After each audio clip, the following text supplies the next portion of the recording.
Senior officers, distinguished gentlemen, this is to allow the arrival of the Honorable Minister of Defense, Federal Republic of Nigeria.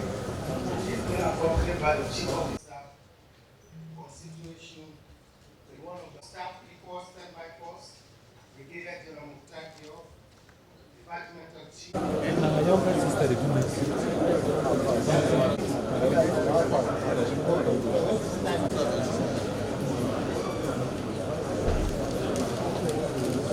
we know about it. We know that. Yeah, those are the. Yeah, now we start. Hey, make sure that you have a copy for this. Samantha. Let's have a round of applause. Throughout our discussions, we have collectively recognized the gravity of the situation and the urgent need for a well-coordinated response. Deliberations have been marked by a spirit of unity, cooperation, and determination to address the challenges at hand. We have examined the immediate implication of the coup in Niger Republic and its potential ripple effects across the ECOWAS region. We have also deliberated on the broader implications for democracy, peace, and stability in West Africa. I'm pleased to note that our discussions have yielded valuable insights and actionable recommendations. We have acknowledged the need for a comprehensive approach that encompasses political, security, and diplomatic dimensions. It is imperative that we translate our deliberations into concrete actions that effectively address the crisis and prevent a reoccurrence in the future. ECOWAS will not be used for coups. Democracy is what we stand for, and democracy is what we sustain. Firstly, we must emphasize the importance of upholding democratic principles and the rule of law. The coup in the Niger Republic represents a blatant disregard for these fundamental principles that underpin our regional integration and stability. We must unequivocally condemn such actions and demonstrate our unwavering commitment to democracy. Secondly, we must strengthen our regional security architecture and enhance our collective response to security challenges. The coup in the Republic of Niger has highlighted the fragility of our region and the need for a robust and proactive security framework. We must enhance intelligence sharing, joint training exercises, and capacity building initiatives among our defense and security forces to effectively combat threats to our collective security and enhance interoperability. Thirdly, we must intensify our diplomatic efforts to engage with all relevant stakeholders. Dialogue and negotiations should be at the forefront of our approach in resolving the crisis in the Republic of Niger. I'm happy that is being done and that is being carried out. We must engage with the transitional authorities, civil society organizations, and other key actors to foster an inclusive and peaceful transition process. However, it is crucial to recognize that the success of our deliberation depends on the implementation of the recommendations that we have formulated. We must ensure that decisions taken here today are not mere rhetorics, but are transformed into tangible actions on the ground. To this end, I call upon each member state to take ownership of the agreed upon measures and work diligently to implement them towards finding solutions to the situation in the Republic of Niger. We must strengthen our coordination mechanisms within the ECOWAS framework. The ECOWAS Committee of Chiefs of Defense Staff should continue to serve as a platform for regular engagement, information sharing, and joint planning. We must leverage our collective expertise and resources to address emerging security challenges promptly. Let us remember that the success of this meeting will not be measured by the words spoken here today, but by the actions we take tomorrow and in the days to come. Let us seize this opportunity to make a lasting impact and ensure that the Republic of Niger and the entire ECOWAS region can progress on the path of democracy, peace, and stability. I urge you all to prioritize the implementation of recommendations that have been put forth during our deliberations. This requires a concerted effort and a sense of urgency.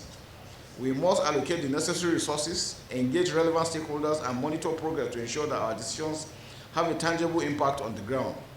In conclusion, I would like to express my gratitude once again to each and every one of you for your active participation and valuable contribution to this extraordinary meeting. Your dedication to the cause of peace and stability in our region is commendable, and I'm confident that together we can overcome the challenges we face. As we depart from this meeting, let us carry with us a renewed sense of purpose and a commitment to translating our words into action. We have come, we have deliberated, we have engaged, We have taken decisions and we're going to forward to our principals for final decision. Thank you for your unwavering commitment, and I look forward to our continued collaboration as we work together to address the challenges before us. May our efforts yield a brighter and more prosperous future for all of us. Thank you and God bless you all. And he congratulates members, the chiefs of defense staff of our member state for the contribution that they have made. Over the last 2.5 days, the chiefs of defense staff and their teams have worked round the clock to come up with a concept of operation for an eventual military intervention in the Republic of Niger to restore constitutional order, to ensure the release of the detained president, Mohamed Bazoum, and then to restore constitutional order in the country. All the elements that would go into any eventual intervention have been worked out here and being refined, including the timing, including the resources needed, and including how and where and when we are going to deploy such a force. Everything is being worked out here. But for ECOWAS, the situation is very clear. Our organization is a rules-based institution. We are guided by our protocols, chief of which declare zero tolerance for power obtained or maintained by unconstitutional means. And we are here to make sure that we adhere to that. And let no one be left in doubt about the determination of the heads of state and government of the ECOWAS about the need to put an end to the military coup contagion, which, if not stopped today, nobody will know when it is going to end. There is a steely determination by our heads of state and government to put an end to it and to make an example of Niger, to make sure that never again are we going to allow the disruption of the region's move towards democratic consolidation in our region. That is the determination. And that determination is also epitomized by the steely resolve of the President of the Federal Republic of Nigeria, His Excellency Ahmed Bola Tinubu, who is also the chair of the ECOWAS Authority of Heads of State, to make sure, that we never have any more democratic reversals in our region. And those who know about the history of the President of the Federal Republic of Nigeria, he was one of the foremost fighters for the return of democracy to the Federal Republic of Nigeria and to West Africa. And today, under his chairmanship, he would not want all the gains that people have actually made through blood and sweat to be swept under the carpet by adventurous military officers in our region. So we are determined to stop it. But ECOWAS is not going to tell the coup plotters when and where we are going to strike. That is an operational decision that will be taken by the heads of state, who are going to be like the commanders-in-chief of this operation. But first, we are giving diplomacy every chance to succeed. There have been multiple approaches to the military junta in Niger.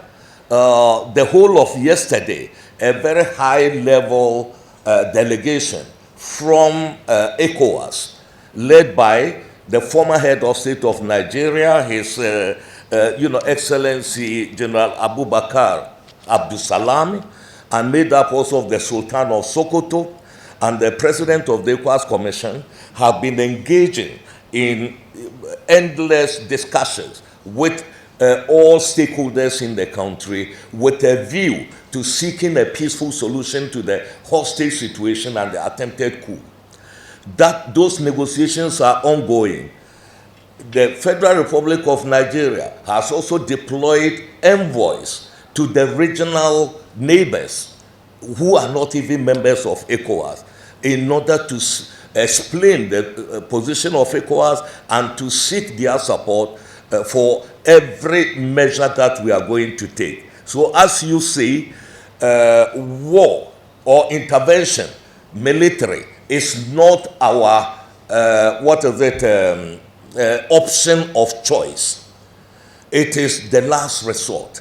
We want diplomacy to work, and we want this message clearly transmitted to the leaders of the junta in Niger, that we are giving them every opportunity to reverse what they have done and to return the country to constitutional order. That failing, all other measures will be on the table, including the military option. And this meeting here, for over the past 2.5 days, is a clear demonstration of that steely determination.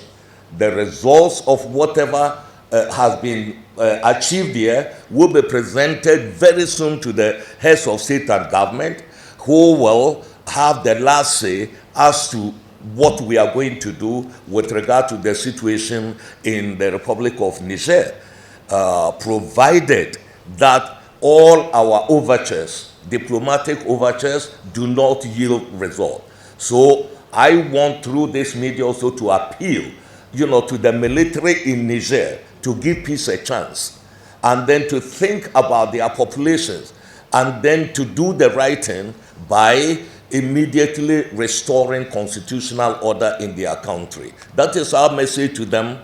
If they don't, then we will make them hand over to civilian authorities. And that is the determination of ECOWAS.